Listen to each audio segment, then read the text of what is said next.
Welcome back to BoomBoomProfessional.com. So this video is an adjunct to a blog post done by a friend of mine, Travis Pollan from FitnessPollinator.com, co-authored by Brett Contreras, the glute guy.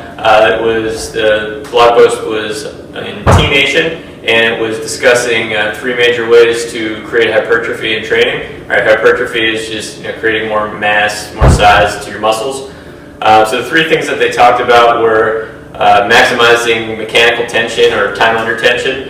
The second one was to maximize metabolic stress, and you do that by, that's where you're thinking about kind of creating a pump, creating a burn, doing burnout sets, to that momentary mechanical failure. And then the third one was muscle damage, which sounds dangerous, but any type of training for strength, you're actually trying to break down the muscle so it can come back a bit stronger. So there's always going to be muscle damage that is incurred with strength training. That's part of just getting the body stronger. So in order to hasten that process, they talk about eccentric training, really training the negative and focusing on that.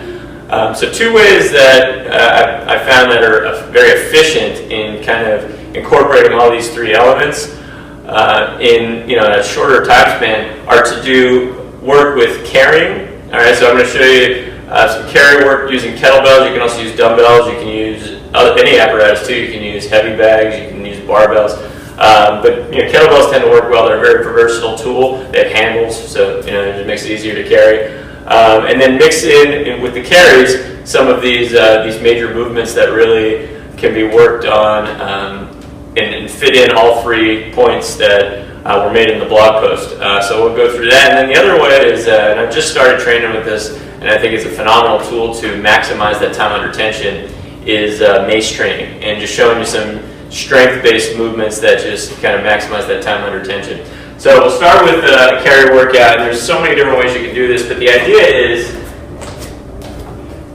when you carry 2 objects and have to walk with them, you are under tension the whole time. So the idea of the farmer carry, which would be the carry where you have the weights right down by your side, is that before you're not just picking them up and walking, you're trying to create tension right from the get-go. So you're screwing your shoulders into the socket, screwing your feet down through the ground, butt's tight, abs are tight, pelvis is neutral, all right? And then you are walking tight the whole time. So quick steps will keep tension as opposed to long steps, which make you a little less stable. So quick steps, time under tension, forearms working hard, all right? And then I can stop, all right? I can do a suitcase deadlift. Trying to, if I want to focus on the negative, I take about 4 seconds on the way down, explode that gut. I'm not losing tension at all. All right, and I can do this for, depending on,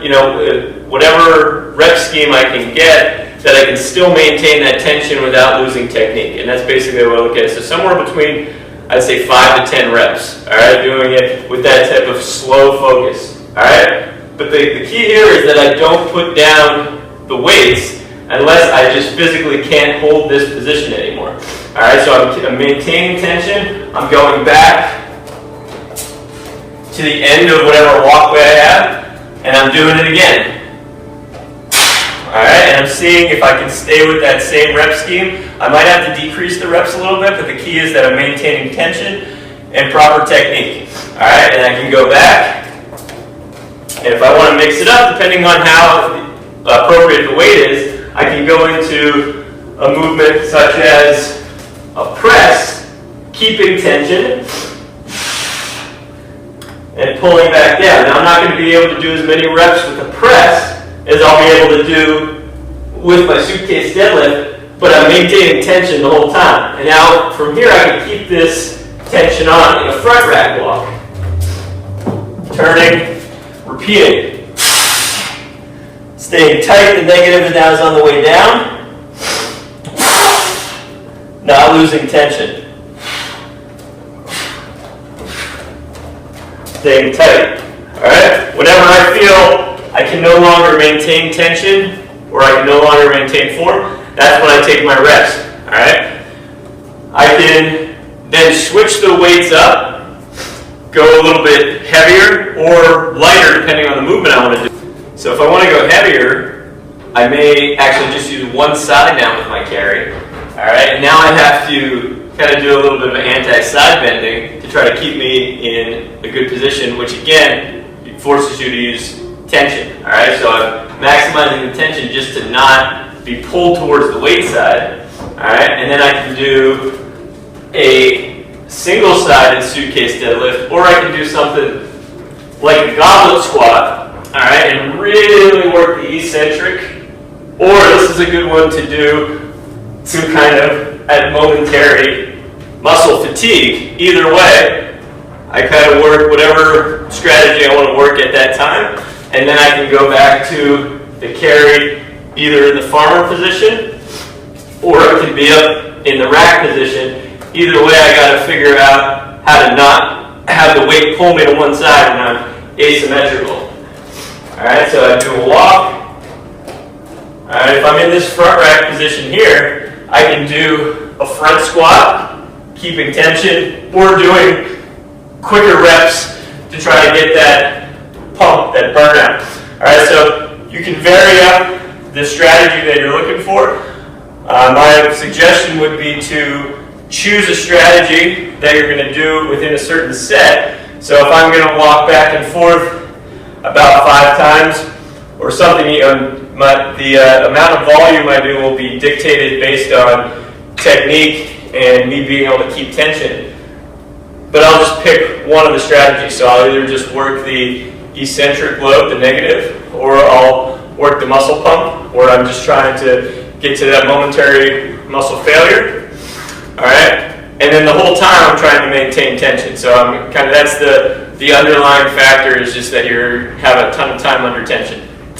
All right, so that's, you can vary up the carriage. You can see how that plays out. Other movements that work well is once I get down to the end with the kettlebell, I can flip. I can do some push-ups with the bottoms up, which makes me have to keep tension the whole time, or I basically collapse. All right, so you can work push-ups, you can work press, you can work squats, you can work single leg deadlift movements, all right, and then just follow that up with carrying to build tension. All right, I love training carries because I think they're the two things that you have to do functionally, and the reason that you got to be strong in this world is to pick things up and to carry things. All right, so we always work on lifting things in the gym. We rarely work on carrying things. All right, so adding the two together will make you a functional, strong human being. So another phenomenal tool for working on this time under tension principle is the mace. Okay, so this is a 15-pound mace, about a moderate weight. All right, so for what we're going to do here, this weight will work well. And basically what you do to make it heavier or lighter is you choke up or choke down on it. All right, so we can do movements. We want to get tension from the get-go in the standing position. Screw your feet into the ground, butt tight, belly tight. All right, the closer my hands are together, the harder this is. So I'm going to start in the middle here. All right, I'm bringing this in tight. I'm going to do a chest press. I have to maintain tension the whole time, or the head, this leverage is just going to pull me down here. All right, so I'm keeping everything in tight. Pull in tight the whole time, maintaining tension.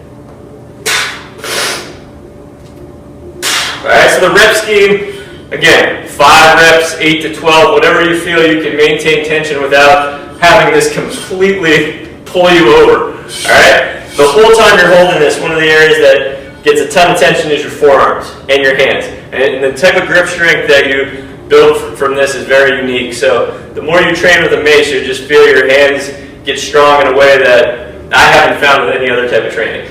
All right, so you can do chest press. All right, you can mix up the grip.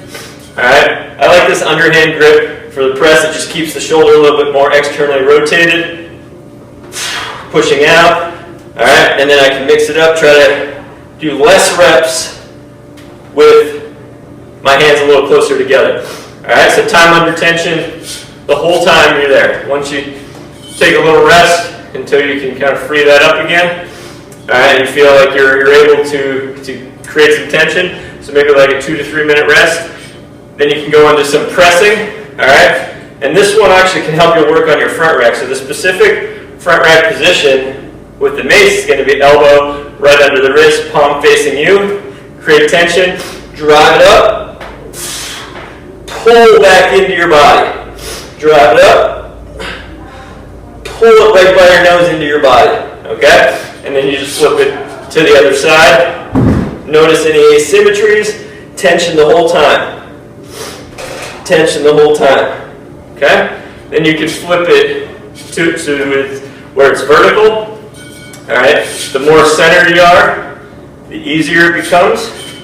The more down by the bottom of the handle, the more challenging it becomes. And then in this case, the higher I get this towards my heart or towards my chin, the more work I have to do when I get out in front of me. Alright? And you flip the grip. I can also do some anti-rotation work or some rotational work without losing the straight line of the mace. Alright? So you can get creative with this mace, but just those are some time under tension movements to build strength with just the one tool here. Alright? So if you have any questions, let me know. I'll see you next time.